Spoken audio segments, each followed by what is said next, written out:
তো এই তো বন্ধুরা, রেডি হয়ে গেল মজাদার বেগুন দিয়ে পুঁটি মাছের তেল ঝাল রেসিপি। তো একবার বানিয়ে খেয়ে দেখবেন, খেতে দারুণ লাগে।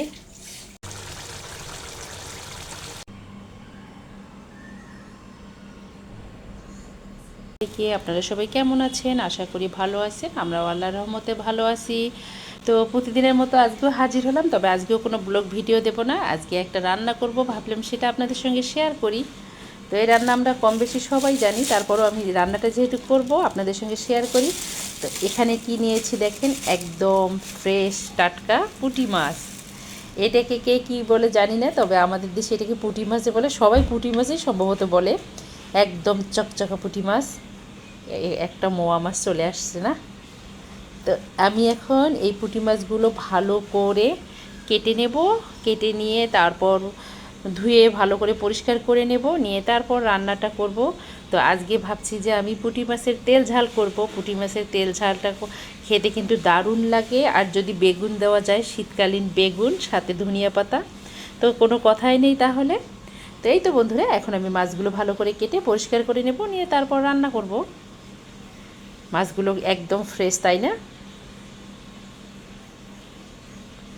তো এই তো বন্ধুরা, মাছগুলো আমি সুন্দর করে একদম কেটে পরিষ্কার করে নিয়েছি, লবণ দিয়ে ভালো করে ধুয়ে নিয়েছি, একদম ঝকঝকা হয়েছে। তো খুব সুন্দর দেখাচ্ছে, মাছগুলো খুব সুন্দরভাবে ধোয়া হয়েছে। আর এখানে আমি নিয়েছি 3টে বেগুন, নিয়েছি টমেটো। তো বেগুন দিয়ে আমি পুঁটি মাছটা আজকে রান্না করব। তা আমি এখন টমেটো আর বেগুনটা কেটে নেব।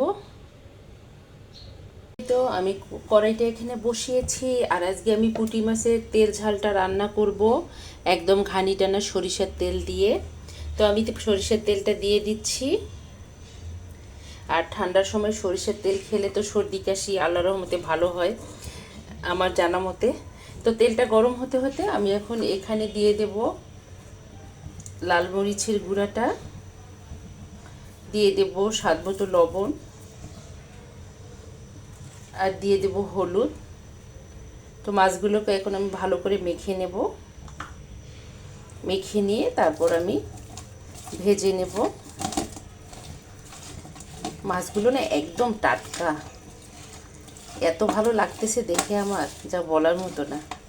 তো ভালো করে মেখে নিয়েছে, আর অনেকগুলো মাছ মামা জোর করে দিয়েছে, বলে যে নিয়ে যান। আমি বলি ঘরে খাওয়ার মতো কেউ নেই, শুধু আমি খাই। বলে নিয়ে যান। তো এই তো মাখা শেষ, আমি এখন মাছ ভেজে নেব। এই তো তেলের মধ্যে দিয়ে দেব, বিসমিল্লাহ। হালকা ভেজে নেব, বেশি না। তো সরিষার তেল যেহেতু, একটু এভাবে আমি সবগুলো মাছ ভেজে নেব। তো এখানে আমি হালকা করে ভেজে নিয়েছি, বাকিগুলো ভেজে নিচ্ছি। ভাজা হয়ে গেলে আমি বেগুনটা কষাই নেব। তো বেশি ভাজবো না, অল্প একটু ভেজে নেব। এই তো ভাজা হয়ে গেছে, এগুলো এখন নামিয়ে নেব। ভেজে নিয়েছি, মাছ ভেজে নেওয়া তেলের মধ্যে আমি এখন বেগুনগুলো দিয়ে দেব। বেগুনটা আমি তেলের মধ্যে একটু ভেজে নেব।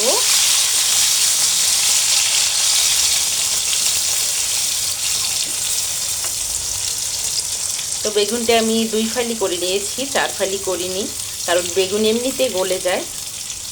তেলের মধ্যে এটা একটু হালকা ভেজে নেব।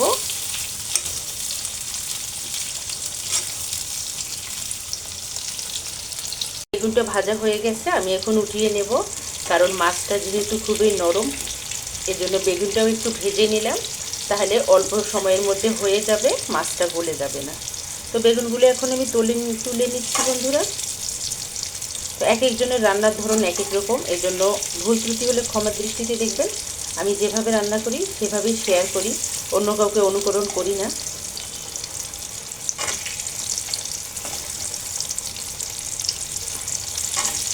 তো আমি এখন এগুলো তুলে নেব। তেল ঝাল করার জন্য যেটা লাগবে, এখানে আমি নিয়েছি পেঁয়াজ কুচি, কাঁচামরিচ, আর নিয়েছি সরিষা বাটাটা। আমি এখন দিয়ে দেব এগুলো তেলের মধ্যে। বিসমিল্লাহ।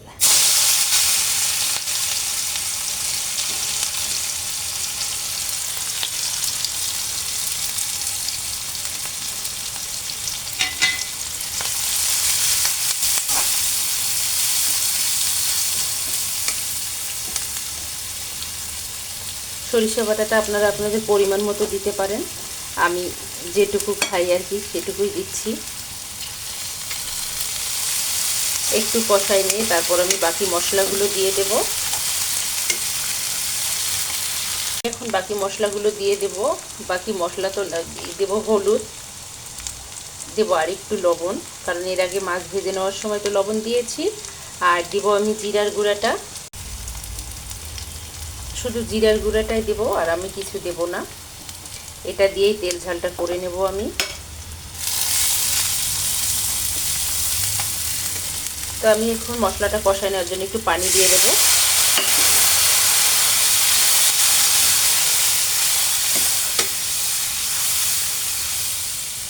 আমি এখন দেব, অ্যাড করব লাল মরিচের গুঁড়াটা।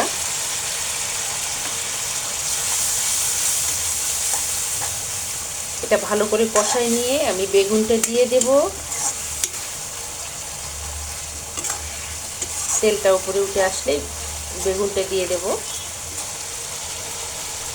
এই তো বন্ধুরা, তেলটা উপরে উঠে আসছে, আমি এখন বেগুনগুলো দিয়ে দিচ্ছি।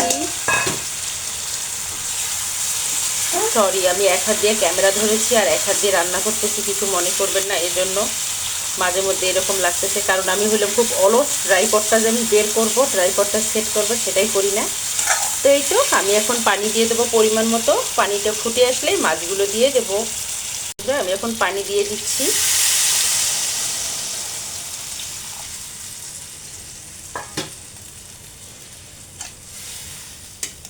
কালারটা ক্যামেরায় কেমন আসতেছে জানি না, তবে দারুণ হয়েছে কালারটা। সরিষা বাটার আর সরিষার তেলের যে একটা ঘ্রাণ একদম নাকে এসে লাগতেছে, সারা ঘর মোমো করতেছে সরিষা ইয়া।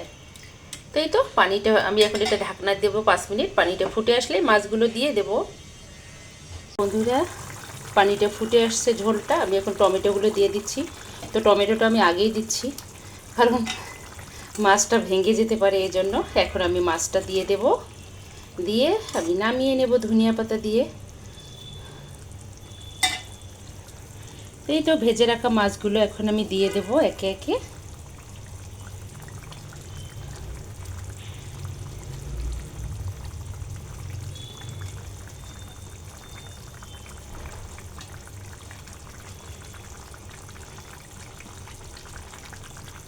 তো এইভাবে আমি সবগুলো মাছ দিয়ে দেব।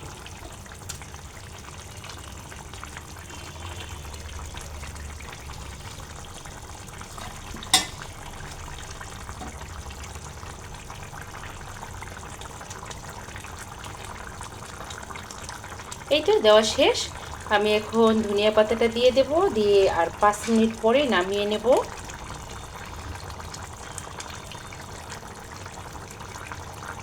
তো এই তো বন্ধুরা, হয়ে গেছে আমার বেগুন দিয়ে পুঁটি মাছের তেল ঝাল। তো আমি হালকা একটু ঝোল রেখে দেবো আর কি। এই তো আমি এখন এটাকে নামিয়ে নেব। তো এই তো বন্ধুরা, রেডি হয়ে গেল বেগুন দিয়ে দেশি পুঁটি মাছের তেল ঝাল রেসিপিটা। তো দারুণ হয়েছে একদম, খেতে দেখতেও সুন্দর হয়েছে, যেরকম খেতেও দারুণ হয়েছে। তো আমার এই ভিডিওটা যদি দেখতে দেখতে কোনো বন্ধুর ভালো লেগে থাকে, প্লিজ আমার চ্যানেলটাকে সাবস্ক্রাইব করবেন, অর্নাস মমের সঙ্গে থাকবেন, আর লাইক কমেন্ট শেয়ার করবেন, আর কমেন্টে অবশ্যই জানাবেন কেমন হয়েছে। আমি কিন্তু একটা টেস্ট করে দেখেছি, দারুণ হয়েছে খেতে, একদম ঝাল ঝাল হয়েছে, টমেটোর সাথে আছে একটু টক টক লাগতেছে। তো খেতে দারুণ হয়েছে। আর শীতের দিন বেগুন দিয়ে ধনিয়া পাতা দিয়ে রান্না করেছি, আরও মজা হয়েছে খেতে। তো এই তো বরাবরের মতোই বলবো, সবার জন্য শুভকামনা, সবাই ভালো থাকবেন, সুস্থ থাকবেন। এই দোয়া করি, আমাদের জন্য দোয়া করবেন, আমরা যেন ভালো থাকি, সুস্থ থাকি। আজকে শেষ করব ভিডিওটা এখানেই। তো আজকে এ পর্যন্ত। আল্লাহ হাফেজ, আসসালামু আলাইকুম।